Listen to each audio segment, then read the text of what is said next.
2026年台灣戲劇藝術節對4月11開始，團結中心也公布今年的大家出《金銀天狗》。這出戲呢是1950年代由台灣的消失的歌戲王國姜樂社的原創作品。不過因為迄當時無錄影帶，攏是靠這個錄音帶，抑個劇本等等的文本收集，才有機會把這出戲重現在咱的觀眾朋友目睭前。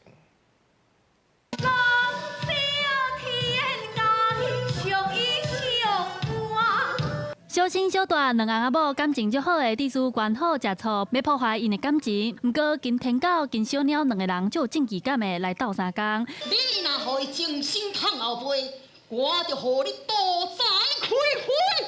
你是什麼人？這出戲劇是1950年代姜樂社的原創作品，叫做《金銀天狗》。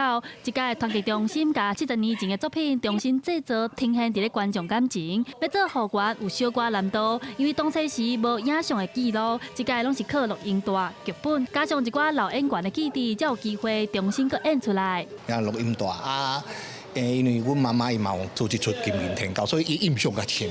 阮常常會去思考，因為談外台戲需要劇本，也去研究，所以是了解這出戲來做。姜樂社對台灣的歌戲來講是真重要的存在。對1950年代就開始走向創新，當時的創辦人董丁山就開始把戲劇用文字來做保留，並且發展錄音帶、歌戲、電影等等，甚至閣差一絲就要成立歌戲學校。